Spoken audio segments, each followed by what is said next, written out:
nós precisamos falar sobre Martinelli. Martinelli fez o gol da vitória do Fluminense ontem lá no Maracanã, né, na vitória por 1-0 contra a equipe do Red Bull Bragantino, mas na internet, quando você abre aí pra ver, e até na própria saída mesmo do estádio, na live pós-jogo, a gente já percebia muitas mensagens falando sobre o Martinelli. Seja colocando o Martinelli como o pior jogador da história, vocês não têm ideia de como esse gol do Martinelli hoje foi danoso pro ano do Fluminense, porque agora o Martinelli vai ser titular o ano todo e vai fazer 10 gols contras e etc. Seja também para uma galera falando, não, o Martinelli é um ídolo da instituição Fluminense. O busto do Assis está lá, mas o que deveria estar era o do Martinelli. Obviamente exagerei aqui nos dois casos. Mas assim como em todos os assuntos, cara, que a gente fala aqui, e até já teve uma outra pessoa que me criticou, pelo menos achou que era crítica, né? O Gabriel, olha só, ele pondera muito as coisas, ele debate muitas coisas, e pra mim isso não é crítica, assim como todo assunto que a gente fala aqui, cara, a gente vai tentar falar com a racionalidade sem perder a irracionalidade do torcedor da arquibancada. Em todos os assuntos aqui, eu vou tentar ao máximo, sempre, às vezes vou falhar, trazer uma opinião que eu não me arrependa no futuro. Que eu não seja extremista. Eu não sou extremista. Em 99% dos assuntos eu não sou extremista. Então não tem por que eu vir pra cá pra poder agradar um coro de meia dúzia, seja a favor ou contra o assunto que for, pra ser extremista também. Eu sei que a internet funciona muito melhor assim, mas eu não tô aqui pra funcionar necessariamente, tô aqui pra passar o que eu penso sobre o Fluminense. Deixa o like embaixo, se inscreve aqui no canal, vamos falar sobre Martinelli.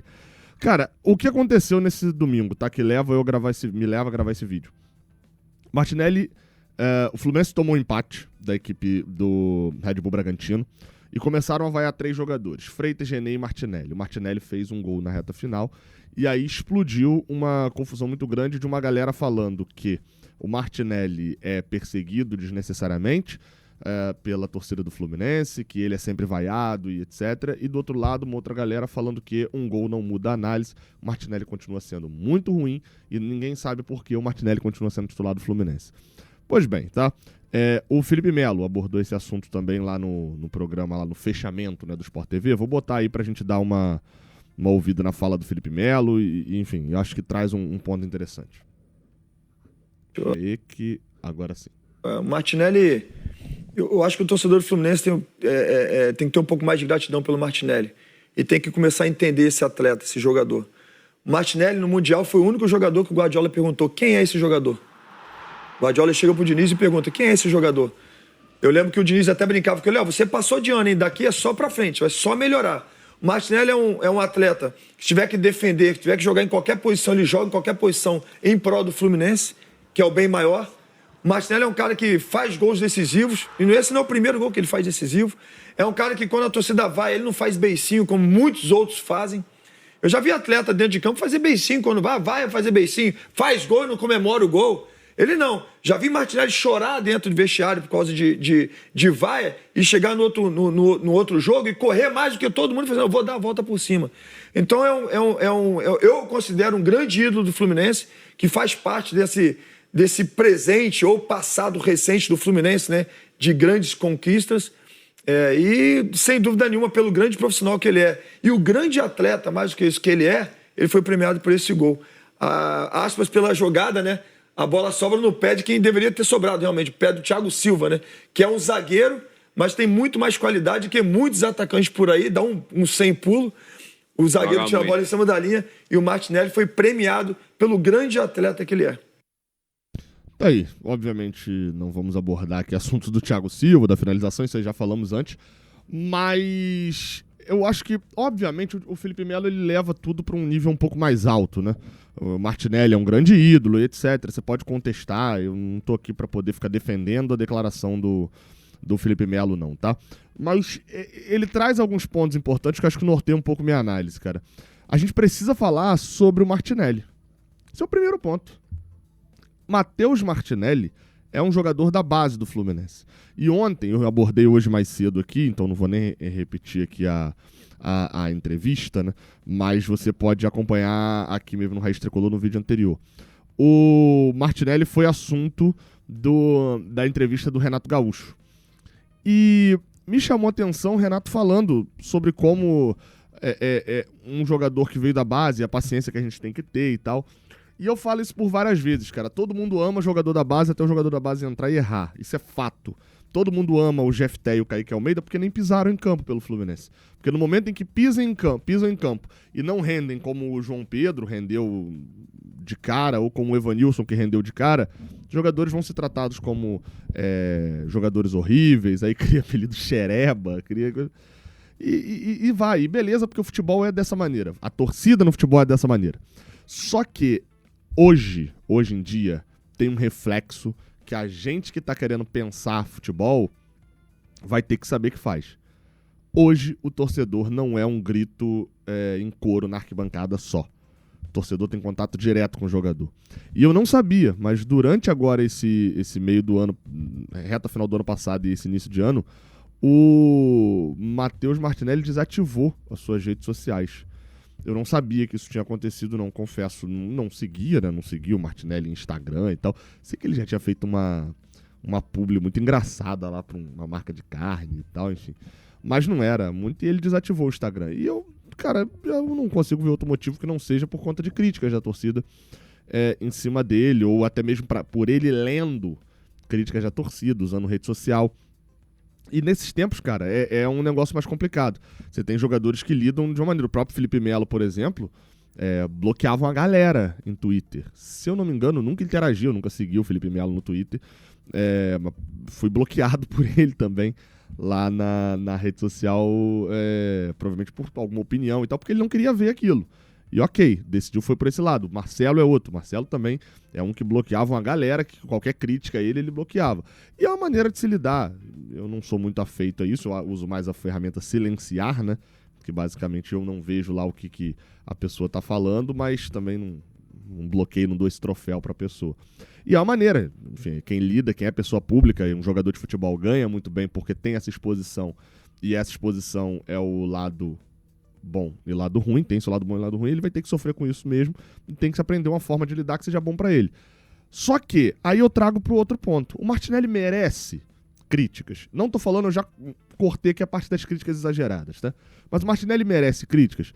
O Martinelli tem hoje pelo Fluminense 245 jogos. Um aproveitamento de 57%, 123 vitórias, 50 empates, 72 derrotas. Foi campeão, além de Taças Guanabaras, ele foi campeão de Carioca, bicampeão Carioca, campeão da Libertadores, campeão da Recopa. Vai fazer parte de um grupo de jogadores que foram campeões dessas 4 competições, né? Foi expulso apenas uma vez.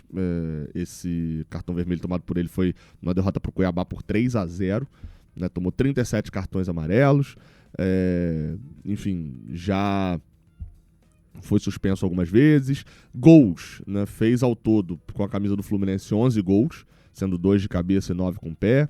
E tem aí, como eu falei, uma sequência gigantesca de jogos, tendo estreado. Seu primeiro jogo pelo Fluminense foi no dia 30 de novembro de 2020, quando ele tinha acabado de completar 19 anos, vindo da base do Fluminense. Tá? Dei um histórico geral aí de números do Martinelli. Martinelli estreou em 30 de novembro de 2020. Ele vai fazer... está no seu ciclo de 6ª temporada do Fluminense. Ele jogou a temporada de 2020, 21, 22, 23, 24. Está na temporada de 2025. São pouquíssimos os jogadores que jogaram tanto tempo assim pelo Fluminense, ainda mais em tempos modernos. Mais recentemente você vai lembrar de Fred, que jogou uma quantidade grande de temporadas também. Vai lembrar de Marcos Júnior, pensando em Xerém, mas nunca chegou perto de ter a importância que o Martinelli já teve de ser titular absoluto em tempo bom, né, como o Martinelli já foi. Gum também, né, foi outro que conquistou muita coisa e passou também 9 anos, se eu não estou enganado, 10 temporadas no Fluminense. Chegou em 2009, foi embora em 2018. Cavalieri também ficou algum tempo assim, mas também perdeu muito protagonismo. A gente tem poucos jogadores que passaram muito tempo assim, né? No Fluminense, atualmente, só o Ganso tem mais jogos do que ele. E o Martinelli dentro de campo, ele tem um perfil de jogador muito complexo. Porque ele é um volante que, quando ele sobe para atuar ao lado do Iago Felipe. Em vários jogos ele atuou ao lado do Iago. O Hudson ainda estava jogando ele por ali também. O Fluminense tinha algumas outras opções, mas basicamente quando ele sobe para atuar ao lado do Iago, que era um 8, era avançado. O Martinelli atua de primeiro volante. Só que na base o tempo inteiro ele jogou com o André. Só que eu já conversei com pessoas da base que, na verdade, o Martinelli sempre foi 5. E ele jogava de camisa 8, jogava um pouquinho mais adiantado, pisando um pouquinho mais dentro da área, na frente da área, porque o André era o 5. Eles eram da mesma posição e para jogarem juntos, porque eram muito, muito bons, né, na base, o Martinelli pisava um pouco na frente, porque o André saía melhor ali com a bola, enfim, devia ter alguma característica específica dessa. Ele sobe, recebe proposta do Anderlecht, as notícias que eu tenho, foi uma proposta do Anderlecht de 5 milhões de euros, que não foi vendido. Teve proposta da Arábia Saudita, e esse eu não sei o valor exato, mas foi também acima dessa do Anderlecht e não foi vendido. Se tivesse vendido lá atrás, teriam criticado. Se o Martinelli tivesse subido profissional e não tivesse jogado, tivesse sido vendido por, mesmo que seja por 5, 6 milhões de euros, teria sido criticado. Ele teve proposta do Palmeiras no início desse ano, tá? No início desse ano, o Palmeiras, do Abel Ferreira, quis o Martinelli. E a negociação só não aconteceu porque o Palmeiras tentou o negócio por uma troca com o Zé Rafael. O Zé Rafael acabou não aceitando a proposta do Fluminense, aceitou a proposta do Santos, que livramento... Quer dizer, livramento em termos, né? Porque a gente não trouxe o Zé Rafael, não trouxe o Cuejá e o Otávio tá machucado 7 meses agora, né? Então não teve tanto livramento assim não. Mas o ponto central acabou não tendo essa troca do Zé Rafael pelo Martinelli, porque o Fluminense não aceitou pagar o salário que o Zé Rafael tava pedindo, mais de R$1 milhão. E aí o Martinelli não... O Palmeiras quis o Martinelli. Aí eu acho muito interessante que às vezes a gente busca tanto, a gente busca pouco a validação do mercado. Como se a gente eu digo agora torcedor, ou até jornalista mesmo, tivesse o poder completo da análise do futebol. E quem tá no futebol não tem. O cara que tá, o mercado do futebol, o cara que tá o tempo inteiro querendo, e eu vi isso acontecer muito com um jogador chamado Caio Paulista, que isso não vale, que isso é uma merda, etc, etc, etc. E o mercado do futebol falando, não, vale sim. Pá, tá aqui, ó. Palmeiras quer, o São Paulo quer, e contratou, e tá no Galo, e tá aí jogando. Óbvio que às vezes o mercado do futebol erra. O Fluminense fazer aquele pagamento no Criciúma nunca fez sentido. Na época eu falava, e volto a repetir hoje, falava na época, cara, pode ser que dê certo, porque, sei lá, o maluco nunca jogou num clube igual o Fluminense. Mas esse valor parece ser só pelo hype do cruzamento contra o Sheriff. Do Sheriff contra o Real Madrid, isso só. E aparentemente era só aquilo mesmo. Não teve muito mais coisa, não. Tava errado. Às vezes a gente até fala que tá errado e o futebol erra também. Mas quando todo o grupo do futebol tá falando uma coisa, será que só a gente é errado? Quando passam pelo Fluminense, Marcão, que é Odair Hellmann, porque o Martinelli sobe com o Odair. Vira profissional com o Odair. Aí no dia 30 de novembro, que é esse jogo da estreia, eu não sei se eu vou ter que... Não é o do Atlético Paranaense, não. Mas eu vou tentar descobrir que jogo foi esse depois. Mas 30 de novembro ainda é o Odair. O Odair sai no início de dezembro. Então, no dia 30 de novembro, o Odair sobe, bota ele pra jogar. Aí depois o Marcão bota o Martinelli pra jogar. Ele termina o ano como titular, o Marcão. Aí quando vem o Roger Machado, em 2021, o Martinelli continua como titular. O treinador que menos colocou o Martinelli como titular, na verdade, foi curiosamente foi o Abel Braga, na passagem dele de 2022 no início. Só que o Martinelli, lembra? Quem acompanha o Fluminense vai lembrar. O Martinelli começa no banco e ele fazia parte daquele time reserva, que ganhou o Vasco. Tô aberto aqui. Goleou o Rezende. Aquele time reserva do Fluminense, vocês lembram? Que tinha Ganso, tinha Arias, tinha Cano e etc. Jogou muito bem, que tinha Calegari também, se eu não me engano. Aquele time reserva do Fluminense, que foi a base do time que o Diniz escalou depois. O Martinelli se torna titular, sabe qual jogo? No jogo contra o Olímpia. Aí me quebra no argumento. Mas todo mundo pedia a titularidade dele naquele jogo contra o Olímpia lá no Defensores del Chaco. E aí naquela época criaram uma narrativa de que Martinelli é jogador de pandemia. Se tiver torcida forte contra, ele não joga. E hoje a gente vê que, na verdade, boa parte das críticas ao Martinelli não afeta. Aí depois, enfim, depois da saída do Abelão, a chegada do Diniz, ele se torna titular no resto do meio pra frente daquela temporada, e o time que termina empolgando em 2022 é com o Martinelli titular. Em 2023, a mesma coisa. Quando a gente vê o Martinelli no início do ano perdendo a posição não, como titular do Fluminense, ele só perde a posição no Fluminense no jogo de volta contra o Botafogo em 2023. Você sabia disso? Aliás, jogo de volta, perdão, isso aí é 2022.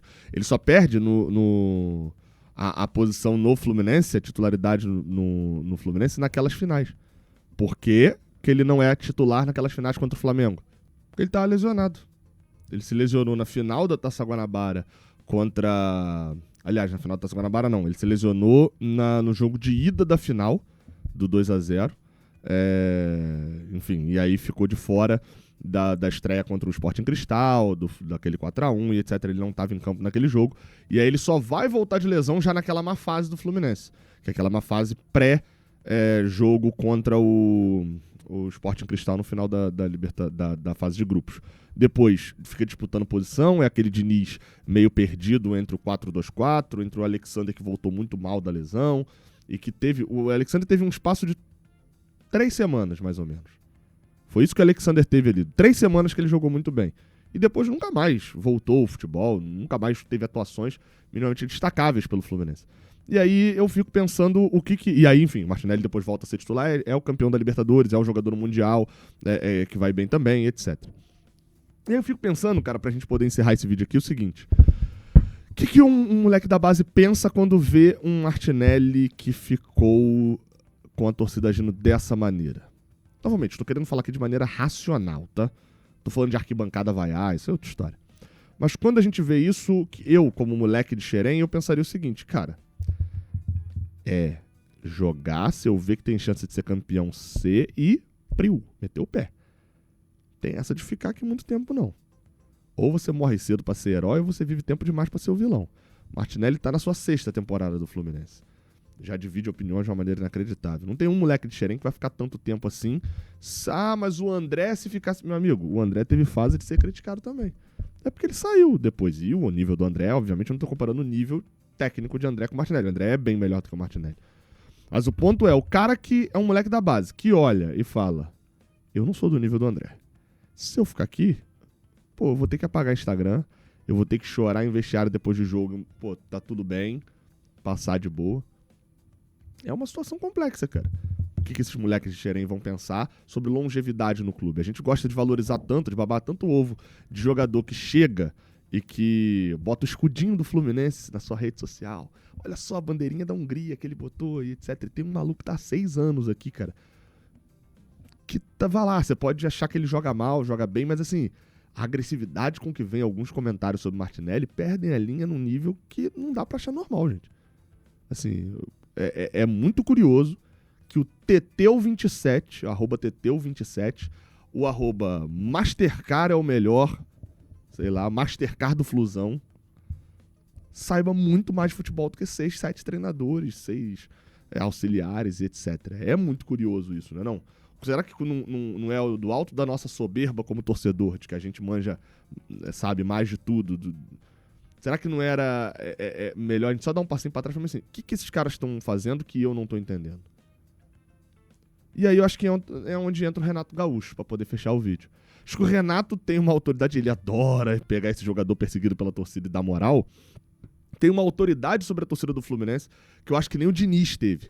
Porque a autoridade do Diniz era uma autoridade imposta.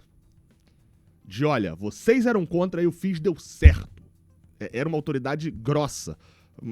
A do Renato, não. Na torcida do Fluminense, o Renato fala manso, a torcida obedece. E eu acho que vindo os resultados, talvez ele possa ajudar a essa mudança de percepção sobre Martinelli. Ou não. Porque aí o meu medo é que, não vindo os resultados, o Renato se perca na intenção de ajudar o Martinelli e de provar que tá certo. E aí talvez criar um hate ainda maior sobre o Martinelli, ou talvez ainda pior, trazer o hate do Martinelli pra cima dele. Vamos aguardar os capítulos dessa próxima novela. Deixe sua opinião aqui embaixo. Você considera que o Martinelli é horroroso? Ele tinha que estar jogando 15 de Piracicaba de lateral direito reserva? Ou será que o Real Madrid vai vir fazer uma proposta pelo Martinelli? Em que extremo você tá? Tamo junto, tá? Até a próxima. Valeu.